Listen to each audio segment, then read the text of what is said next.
लेकिन लग रहा है कि भारतीय जनता पार्टी की दखल कुछ ज़्यादा बढ़ गई है और सत्ता की बागडोर जिनके हाथों में है वो नाम के हैं और जिनके पास ये विभाग है वो तो मंजे हुए हैं लोगों में से गिने जाते हैं। बिहार सरकार का एक नोटिस, राबड़ी देवी का राज गया ताज गया और अब बंगला भी चला गया।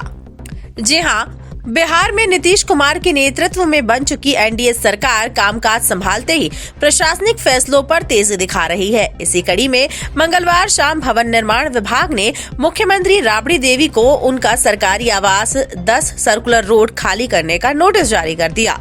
विभाग ने अब उन्हें 39 होर्डिंग रोड वाला आवास आवंटित किया है, जो आगे चलकर उनका नया सरकारी ठिकाना होगा।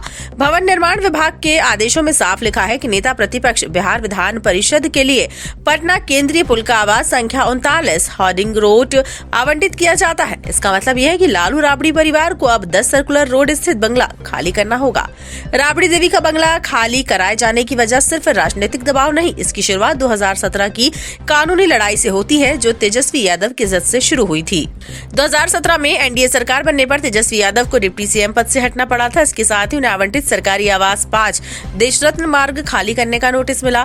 तेजस्वी इस बंगले में काफी खर्च कर चुके थे और विपक्ष के नेता रहते इसी घर में रहना चाहते थे। उन्होंने फैसले को चुनौती देते हुए हाईकोर्ट में याचिका दायर की। हाईकोर्ट ने तेजस्वी की याचिका न सिर्फ खारिज की बल्कि उससे भी बड़ा फैसला दिया। अदालत ने अपने फैसले में पूर्व मुख्यमंत्रियों को आजीवन बंगला, सुरक्षा स्टाफ और अन्य सुविधाएं देने की व्यवस्था खत्म कर दी।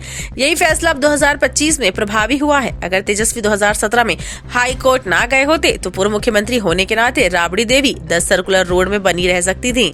तेजस्वी के फैसले के बाद ही कोर्ट ने सभी पूर्व मुख्यमंत्रियों की विशेष सुविधाओं पर अंकुश लगाने का फैसला सुनाया था। राबड़ी देवी और लालू यादव लंबे समय से 10 सर्कुलर रोड पर रह रहे थे। लालू परिवार की राजनीतिक हलचल, प्रेस कॉन्फ्रेंस, तेजस्वी तेज प्रताप की बैठकों से ये बंगला वर्षों से राजनीतिक गतिविधियों का केंद्र रहा। लेकिन सरकार के ताजा आदेश के बाद इस बंगले का इतिहास अब बदलने वाला है। नोटिस जारी होते ही लालू प्रसाद यादव की बेटी रोहिणी आचार्य ने सोशल मीडिया पर तीखी प्रतिक्रिया दी है। उन्होंने लिखा, सुशासन बाबू का विकास मॉडल। रोहिणी का ये बयान साफ दिखाता है कि परिवार इस फैसले को राजनीतिक बदले की कार्रवाई मान रहा है। इन सब के बीच सबसे बड़ा बदलाव तो यही है कि लालू परिवार का दशकों पुराना ठिकाना अब इतिहास बन जाएगा। इसे चुनाव के परिणाम से इस आवास को कोई मतलब नहीं है। ये तो ऑलरेडी पहले से ही 28 वर्षों से ये क्रमांकित है मैडम श्रीमती राबड़ी देवी जी के नाम से। बिहार के पूर्व मुख्यमंत्री हैं और अभी नेता प्रतिपक्ष भी है विधान परिषद के अंदर। क्रमांकित आवास को किस नियम के तहत इन्होंने बदला है, ये अपने आप में आश्चर्य की बात है। ये राजनीतिक शुचिता यहाँ तो भंग होता दिखता है। और ऐसे भी सब लोग को पता है कि जो पूर्व मुख्यमंत्री होते हैं और वो सदन के सदस्य होते हैं तो उन्हें उच्च मानक का ऐसे भी आवंटित होता है। और जो आवंटित रहता है और लगातार वो सदस्य रहते हैं तो उनके आवास, उनके नाम जो आवंटन होता है उसको रद्द भी नहीं किया जाता है।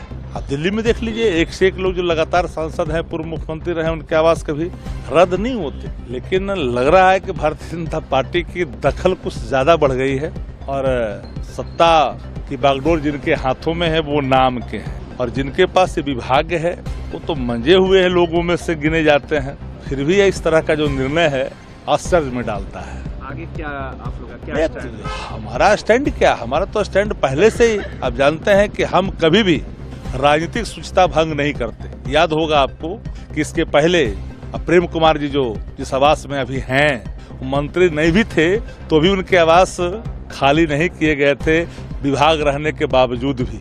जो आप देख सकते हैं कि जो विधानसभा अध्यक्ष जो अभी थे कुछ दिन पहले, तो उनका भी जो 2 देश रत्न मार्ग में जो था, उनके भी विधायक भी थे तो भी खाली नहीं कराया गया।